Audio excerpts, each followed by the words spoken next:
Bismillahirrahmanirrahim. Assalamualaikum warahmatullahi wabarakatuh. Alhamdulillahi rabbil alamin. Assalatu wassalamu ala asyrafil anbiya'i wal mursalin wa ala alihi wa ashabihi ajma'in wa la hawla wa la quwwata illa billahil aliyil azim. Allahumma la sahla illa ma ja'altahu sahla wa anta taj'alu hazana idza syi'ta sahla. Rabbi shrah li sadri wa yassir li amri wa hlul 'uqdatam min lisani yafqahu qawli. Amma ba'du. Kepada yang terhormat Imam Besar Masjid Wilayah Persekutuan yang saya kasihi, kepada segenap asatizah, para alim ulama, para imam, para masyayikh di masjid yang mulia ini, wabil khusus kepada segenap hadirin wal hadirat hafizakumullah yang sentiasa istiqamah bersama kami di rancangan dan pengajian yakni Serambi Ilmu Online dengan kitab Siyarus Salikin karangan Syekh Abdul Samad Al-Falimbani rahimahullahu taala. Hadirin wal hadirat hafizakumullah, kita berada pada juz 1 kitab Siyarus Salikin pada bab ke-6, iaitu pada menyatakan rahsia haji. Kalau cetakan yang berada di depan saya adalah cetakan Syekh Ahmad Fahmi Zamzam dengan berada pada muka surat 355, tuan-tuan dan puan-puan hadirin wal hadirat hafizakumullah. Jadi pada pertemuan pagi ini kita akan menerangkan iaitu syarat-syarat wajib haji dan syarat-syarat sahnya haji. Bismillahirrahmanirrahim. Qala mu'alifur rahimahullah wa nafa'ana bihi wa bi'ulumihi. Amin. Syarat-syarat wajib haji dan syarat-syarat sahnya haji. Ketahui olehmu bahawasanya bagi haji itu ada 6 martabat. Jadi bagi haji ada 6 martabat. Martabat yang pertama sah mutlak. Jadi yang pertama itu adalah sah mutlak. Maka syarat sahnya itu dua perkara. Pertama waktu. Kedua, Islam. Maka sah haji orang yang gila dan haji kanak-kanak dan sah ihram kanak-kanak itu dengan sendirinya jika ia mumayyiz tetapi dengan izin walinya. Dan jika ia tiada mumayyiz atau orang gila, maka hendaklah mengihramkan akan dia itu oleh walinya seperti katanya, iaitu ahramtu anhu al-hajjah, iaitu artinya aku mengihramkan daripadanya dengan haji. Basically saya memakaikan ihram untuk dia haji, ihram haji untuknya. Lebih kurang macam tu. Atau dikatanya ja'altuhu muhriman bil haji, iaitu artinya aku jadikan akan dia ihram dengan haji. Ini. Hadirin wal hadirat hafizakumullah. Maka sah ihramnya sama ada wali itu muhrim atau halal. Maksudnya muhrim itu dalam keadaan ihram atau halal, iaitu dalam keadaan tidak ihram. Dan hendaklah dikerjakan oleh walinya dengan kanak-kanak atau orang yang gila itu segala pekerjaannya haji. Jadi dia kena laksanakanlah segala perbuatan haji itu perlu dilaksanakan. Segala pekerjaan haji itu iaitu dibawanya tawaf dan sa'i. Iaitu dibawa tawaf dan sa'i dan dihadirkannya ke Arafah dan dibawanya melontar jamrah dan segala pekerjaan haji itu. Jadi semua pekerjaan haji perlu untuk dilaksanakan, perlu untuk dilakukan. Hadirin wal hadirat hafizakumullah. Dan waktu haji itu iaitu bulan Syawal dan bulan Zulqa'dah. Jadi nak mula ihram haji itu kena masuk bulan Syawal atau bulan iaitu Zulqa'dah hingga hari yang ke-9 dan malam ke-10 dahulu daripada terbit fajar daripada bulan Zulhijjah. Itu. Jadi kalau kita pakai ihram, kita masuk haji. Biasanya orang pakai ihram boleh mula dari bulan Syawal tu. Bulan Syawal, Zulqa'dah. Dan kita ingat Zulhijjah tanggal 10 kita dah ni lah. Dah waktu jadi tanggal 9 tu kita dah ni lah. Hari yang ke-9 dan malam ke-10 Zulhijjah. Okey. Ini adalah masalah pakai ihram. Hadirin wal hadirat hafizakumullah. Okey, maka barang siapa, yang ke-10 dahulu daripada terbit fajar daripada bulan Zulhijjah. Maka barang siapa mengerjakan haji itu di dalam waktu yang lain daripada waktu yang tersebut ini, maka iaitu jadi umrah kerana waktu umrah itu iaitu sekalian tahun melainkan orang yang lagi mengerjakan amal haji yang di Mina, maka iaitu tertegah ia ihram dengan umrah. Iaitu apa? iaitu jadi umrah kerana waktu umrah itu iaitu sekalian tahun. Jadi bila-bila. Melainkan orang yang lagi mengerjakan amal haji yang di Mina, maka ia tertegah, ia ihram dengan umrah. Tak, kalau dia dah ihram dekat Mina dalam keadaan nak lakukan haji, dia tidak boleh ihram untuk melakukan umrah. Tapi waktu umrah tu adalah bila-bila sepanjang satu tahun. Macam tu. Martabat yang kedua adalah mengerjakannya sendiri. Iaitu dia kena kerjakannya sendiri. Maka syarat sahnya itu 3 perkara. Pertama, Islam. Yang kedua, tamyiz. Yang ketiga, dengan izin walinya. Maka tiada sah haji kanak-kanak yang belum baligh, melainkan dengan izin walinya atau dengan diihramkan oleh walinya, dan jika tamyiz sekalipun. Nampak ni? Hadir wal hadir abdakum. Jadi tak ada masalah. Kalau kita macam pergi umrah atau pergi haji, kadang ada di kalangan jamaah yang mungkin alhamdulillah Allah rezekikan dengan rezeki yang lebih, untuk mereka melakukan umrah haji berkali-kali misalnya, itu tak ada masalah, suatu perkara yang baik. Dan di selain itu dia bawa anak-anak dia walaupun yang masih kecil, tak apa, tak ada masalah. Nak melatih anak dia supaya memiliki rasa suka dengan ibadah tersebut, hatta walau dia belum baligh. Saya umrah pertama saya belum baligh. Tapi saya dah tamyiz lah. Kan? Tapi saya belum baligh. So, bila saya belum baligh tu, dah jannam lah waktu itu. Saya ingat lagi saya pergi. Tapi tujuan saya dihantar pergi umrah supaya hati terbuka. Ini untuk menuntut ilmu, agama dan lain-lain. Jadi kita ada banyak agensi ataupun banyak travel agent yang melakukan umrah dan haji, yang bisnes dalam hal ini, yang ada license, yang dah license ni. So kita patut ambil manfaat untuk pergi kalau yang ada rezeki lebih lah. Untuk pergi dan buat haji, buat umrah, sebanyak-banyaknya lagi bagus. Lagi banyak lagi bagus. Ni. Yalah, kalau dah banyak sangat harta kan lagi banyak lagi bagus. Itu maksud dia hadir wal hadirat hafizakumullah. Okey, martabat yang ketiga haji nazar. Haji nazar nazar ni maksud dia berjanji, bersumpah, dia bernazar untuk buat haji. Maka termasuk iaitu haji nazar, maka syarat sahnya itu 3 perkara. Pertama, Islam. Kedua, akil. Yang ketiga, baligh.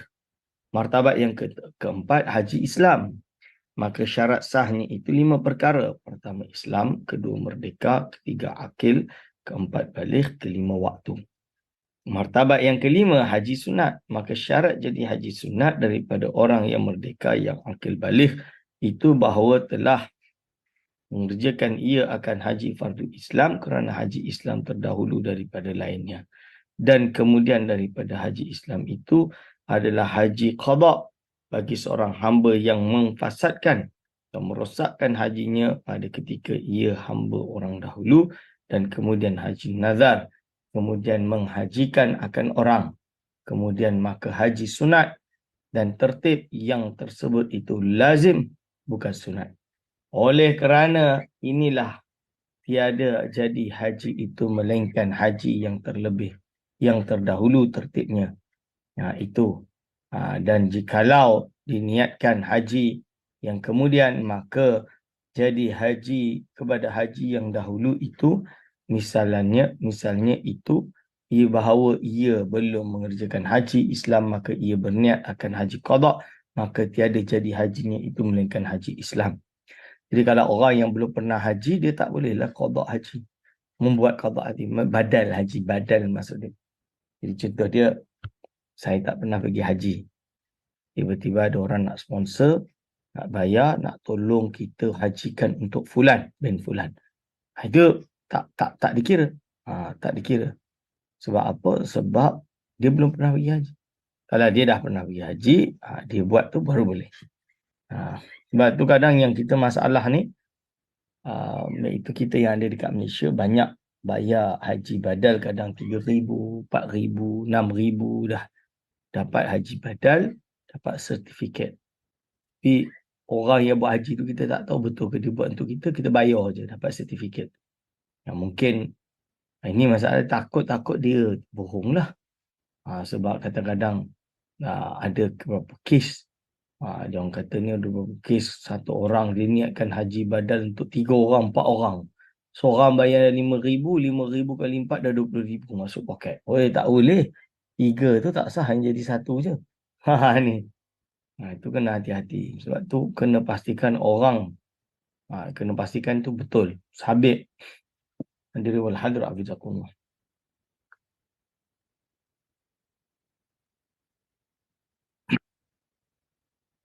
Misalnya, itu bahawa ia belum mengerjakan haji Islam, maka ia berniat akan haji qada, maka tiada jadinya haji itu melainkan haji Islam.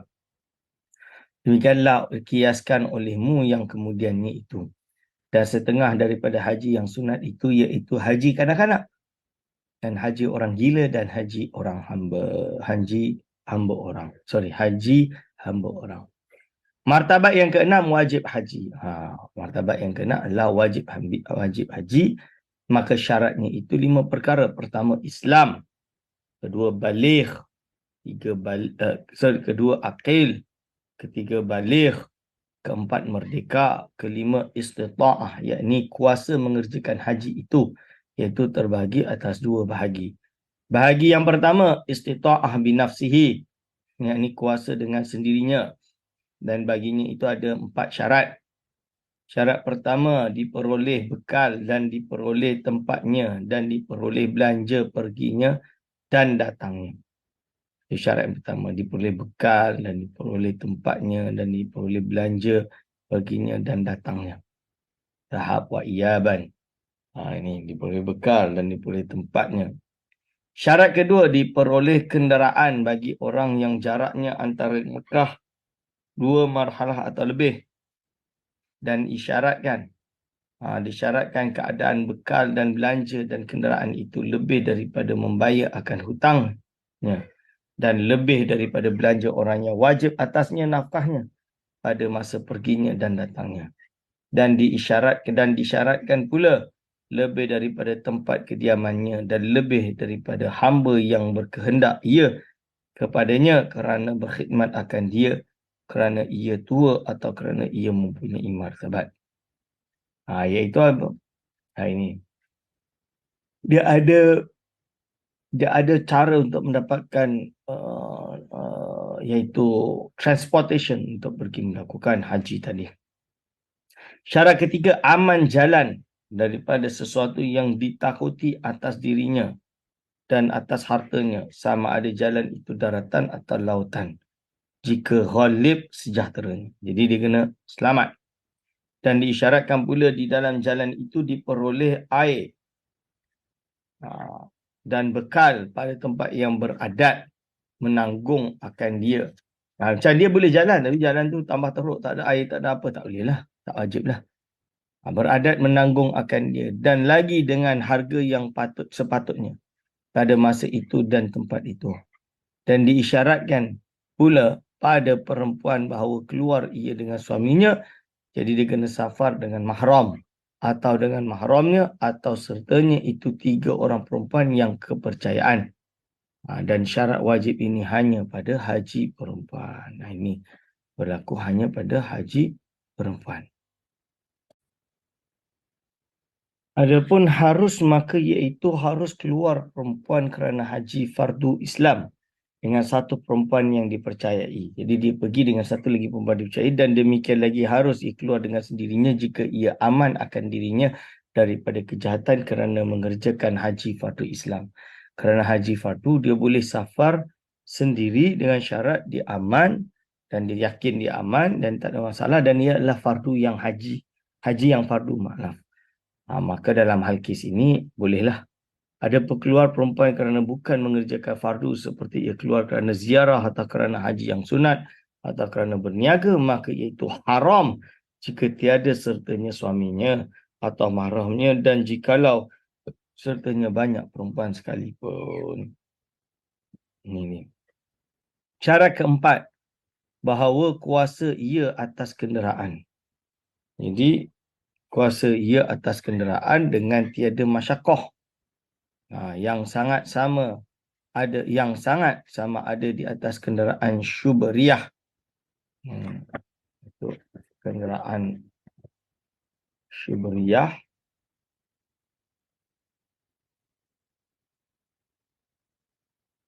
Maaf. Kenderaan yang khusus untuk membawa barang keperluan. Dan syakdub, cushion yang diletakkan di atas kenderaan. Kuasa ia kenderaan dengan tiada masyakoh yang sangat sama ada di atas kenderaan syubriyah atau syakub atau lainnya sekira-kira dapat tetap ia di atasnya dengan tiada masyakoh. Jadi jangan boleh pergi dengan kenderaan ni tapi kenderaan ni tak selesa. Menyebabkan dia tak ada tempat duduk, dia kena diri je. Itu penat, tak boleh lah. Itu tak dikira lah.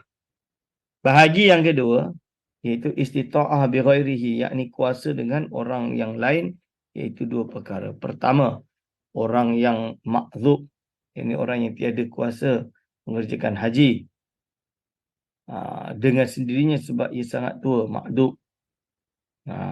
Sekira-kira tiada kuasa naik kenderaan atau sebab ia sakit yang tak ada diharap akan sembuhnya, maka wajib atas orang yang makzub ini bahawa mengupah ia akan orang yang mengerjakan yang menghajikan atasnya dengan upah yang sepatut.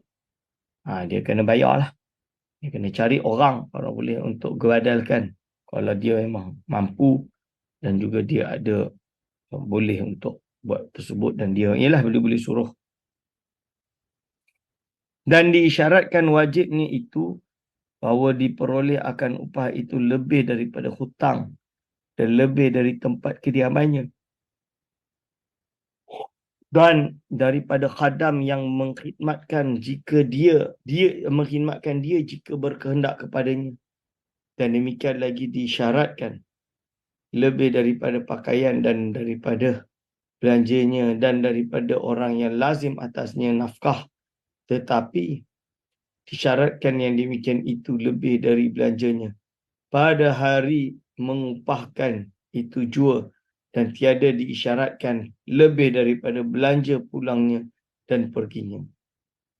Dan lagi disyaratkan adalah bahawa adalah orang yang diupahkan menghajikan akan dia itu telah mengerjakan ia akan haji fardu Islam. Okey.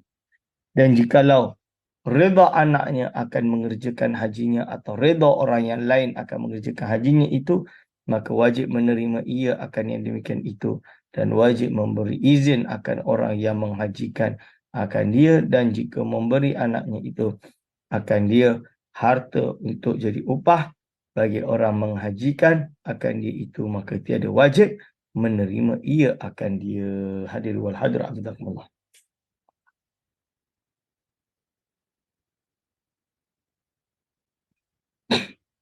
Kedua, orang mati padahal wajib atasnya itu haji pada ketika hidupnya itu, maka wajib atas warisnya atau wasinya, orang yang menerima wasiat daripadanya atau hakim, mengupahkan orang yang menghajikan mayat yang lazim atasnya itu haji padahal ia meninggalkan harta.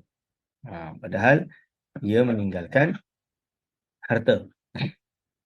Okey. Lalu dan jika tiada meninggalkan harta, maka sunat bagi warisnya itu mengupahkan orang yang menghajikannya itu atau warisnya itu menghajikan mayat itu dengan sendirinya. Dan harus bagi orang yang halat, iaitu ajnabi, asing, bukan dari kalangan keluarga, menghajikan mayat itu, dan jikalau dengan tiada izin waris mayat sekalipun. Tak diizin pun boleh. Dan demikian lagi harus bagi waris dan orang yang halat mengupahkan orang yang menghajikan akan mayat yang tiada lazim atasnya haji pada ketika hidupnya atas kaul yang muktamad, kerana hajat hajinya itu akan fardu Islam, dan jikalau tiada ia berwasiat sekalipun sama ada baginya tarikah, iaitu harta tirkah, harta pusaka, atau tiada. Demikianlah disebutkan oleh Syekh Ibn Hajar rahimahullah ta'ala. So apa? Al-Imam Ibn Hajar rahimahullah ta'ala dia ada mensyarahkan kitab Al-Idah Manasik Haji Imam An-Nawawi. Jadi Imam Nawawi dia ada kitab haji khusus. Jadi Imam Nawawi ni dia ada satu kitab haji khusus, nama dia Idah, Al-Idah fi Manasikil Haji wal Umrah. Ini. Lalu disyarahkan oleh Al-Imam Ibn Hajar Al-Haytami. Nama dia adalah Syarhul Idah, Commentary of Idah. Sebab tu ulama dulu sekarang dah kitab manasik-manasik ni. Jadi boleh rujuk dalam kitab tersebut. Hadirul Hadir Abdullah. Jangan pula kata apa nak ikut ulama, kita ikut Rasul, Quran dan Sunnah, mesti maksum, takkan salah. Ikut ulama akan salah. Ya memang betul. Cuma nak tanyalah, Imam Syafi'i tu tak ikut Rasul ke? Ibnu Hajar ni tak ikut Rasul ke? Ni. Ke koma seorang je yang pandai ikut Rasul, yang lain sesat ke? Tu je. Kan? Berapa banyak kita dah baca kitab dengan dibandingkan dia orang. Hadirul hadrah jazakumullah. Segala rukun haji dan segala wajibnya dan segala yang diharamkan di dalamnya itu. Jadi sekarang nak bahas tentang segala rukun haji dan segala wajibnya dan segala yang diharamkan di dalamnya itu. Adapun rukun haji itu maka iaitu 6 perkara. Pertama, ihram. Yang pertama adalah kena ihram, iaitu berniat masuk dalam haji. Seperti dikatanya dengan lidahnya dan diniatkan di dalam hatinya, nawaitul hajja wa ahramtu bihi lillahi ta'ala. Iaitu apa? Ihram. Pakai ihram ni diniat dalam hati dan dilidahkannya. Iaitu dia disebutkan dalam hati dan juga disebutkan. Yang talaffuz bin niat ini kita dah sebut, bahas panjang. Dalam haji pun sama. Memang dianjurkan. Nawaitul hajja wa ahramtu bihi lillahi ta'ala. Artinya, sahaja aku masuk mengerjakan haji dan ihramlah aku dengan dia kerana Allah Ta'ala. Dan sunat kemudian daripada itu diucapnya, labbaik Allahumma labbaik, labbaik la syarika laka labbaik, innal hamda wa ni'mata laka wal mulk la syarika lak. Tu kita sunat cakap banyak-banyak dalam perjalanan, dalam bas. Saya ingat dulu saya pergi umrah, kita baca ramai-ramai, labbaik Allahumma labbaik, labbaik la syarika laka labbaik, innal hamda wa ni'mata laka wal mulk la syarika lak. Ramai dalam bas menuju dari Mekah, dari Madinah pergi ke Mekah. Kalau dulu kan flight zaman 96 dulu, flight turun Jeddah, lalu malam pagi-pagi naik bas pergi ke Madinah dulu 4 jam. Sampai di Madinah kita pergi ziarah semua tu, baru pergi ke Mekah. Kat Mekah tu, on the way nak pergi Mekah tu, labbaik Allahumma labbaik ni. Kedua, wukuf di tanah Arafah. Wukuf tanah Arafah. Ketiga, tawaf di pada Baitullah. Keempat, sa'i pada antara Safa dan Marwah. Kelima, bercukur atau mengerat rambut. Keenam, tertib kebanyakan rukun itu. Dia kena tertib.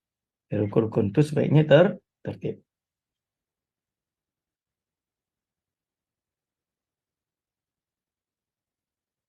Okey. Dan rukun umrah itu iaitu 5 perkara. Rukun umrah itu ada 5 perkara. Pertama, ihram, iaitu berniat masuk di dalam ihram umrah. Seperti dikatanya dengan lidahnya dan diniatkan di dalam hatinya.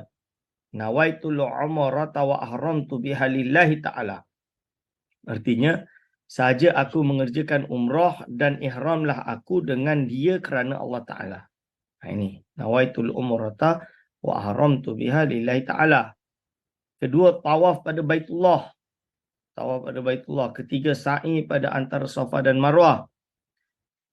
Yang keempat adalah bercukur atau mengerat rambut. Cukur. Otak. Kelima, tertib. Adapun wajib haji yang melazimkan dam pada meninggalkan akan dia itu, maka iaitu 6 perkara. Jadi ada wajib haji yang melazimkan dia dam kalau ditinggalkan. Pada tinggalkan dia kena bayar dam. Kan? Kena bayar dam. Pertama, ihram daripada miqat. Maka barang siapa melalui akan miqat padahal ia tiada ihram dengan miqat, maka ihram ia dengan haji padahal tiada ia kembali pada miqat itu atas umpamanya, maka wajib atasnya itu menyembelih seekor kambing. Dah lepas baru ni kena sembelih seekor kambing.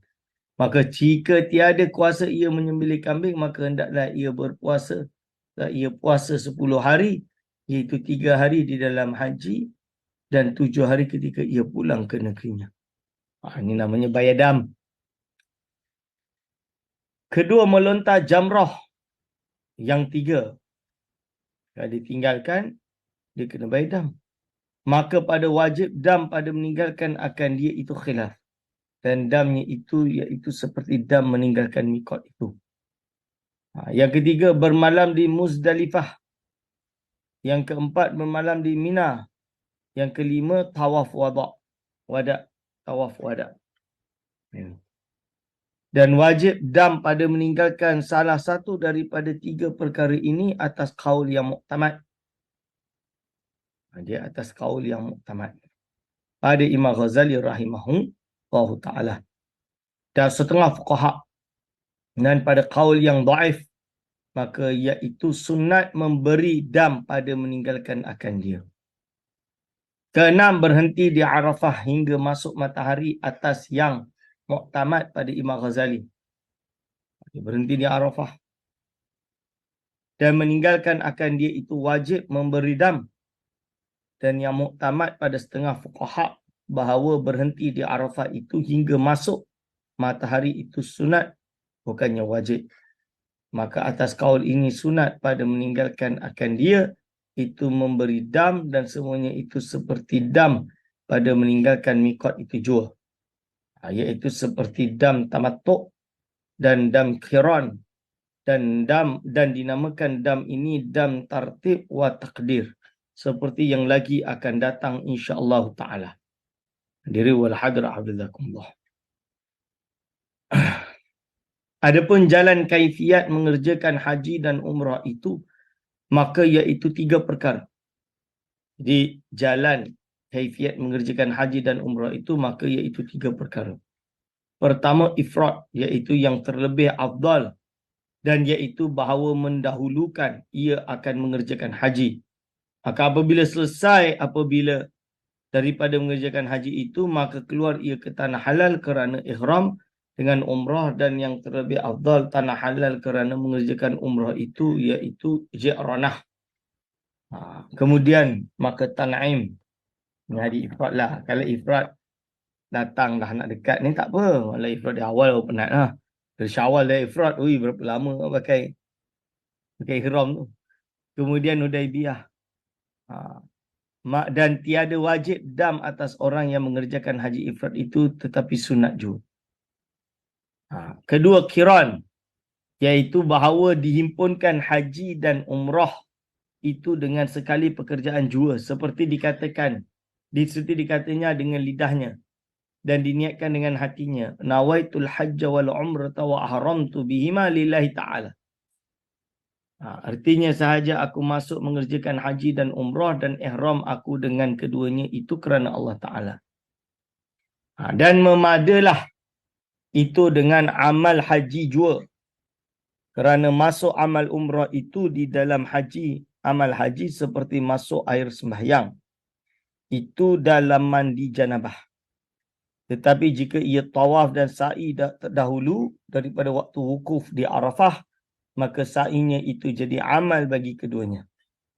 Dirwal hadir hafizakumullah.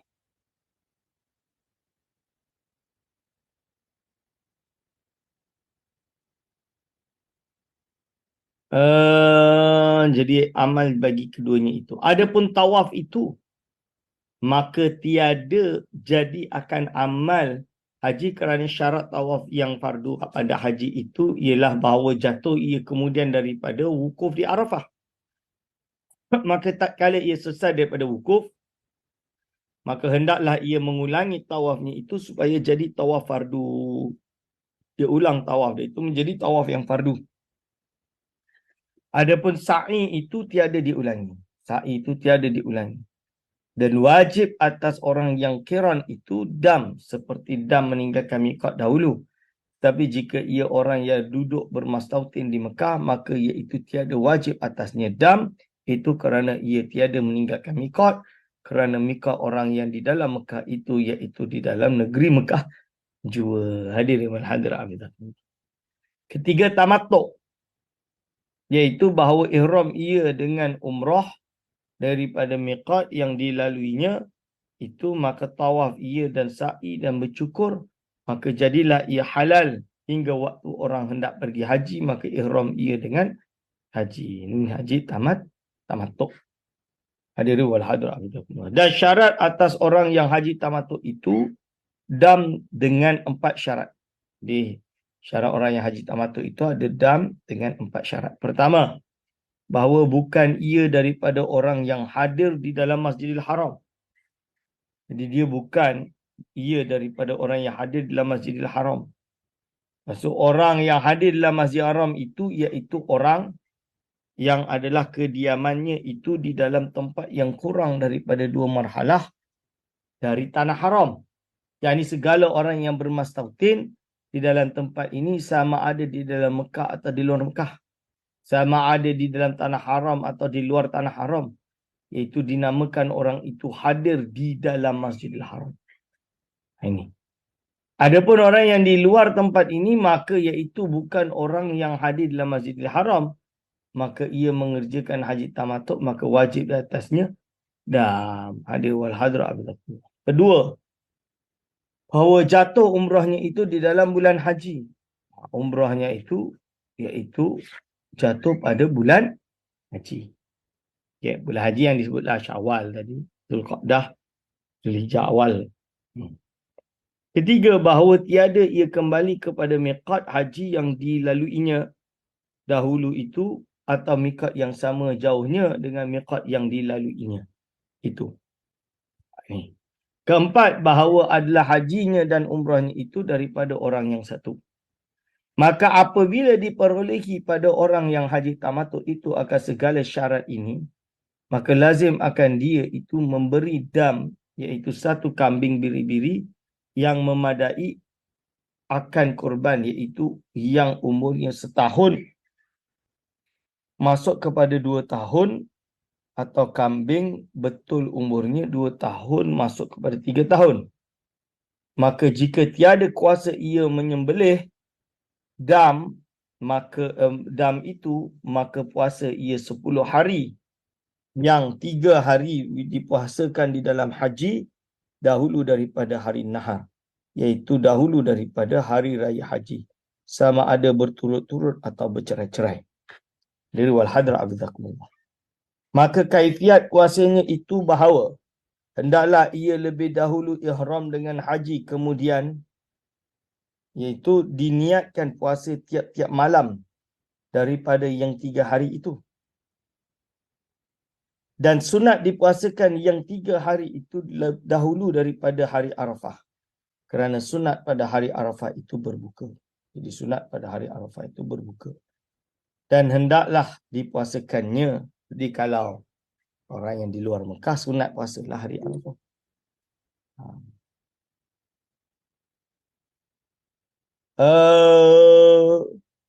Dan hendaklah dipuasakannya akan dia akan yang 7 hari yang tinggal itu pada ketika ia pulang ke negerinya.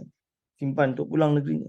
Dan jika tiada dikerjakannya puasa, iaitu puasa yang 3 hari itu di dalam haji hingga sampai ia ke negerinya, maka hendaklah dipuasakannya itu 10 hari itu di dalam negerinya, itu sama ada ia berturut-turut atau bercerai-cerai.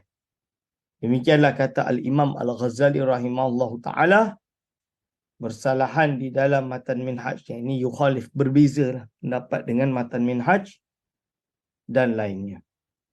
Nah, lalu disebutkan atau dijelaskan oleh Al-Imam Syekh Abdul Samad Al-Falimbani, dan yang terlebih afdal haji itu iaitu haji ifrad. Paling afdal haji ifrad, kemudian haji tamattu', kemudian haji, maka haji qiran. Tapi zaman sekarang nak haji ifrad tu macam susah ya.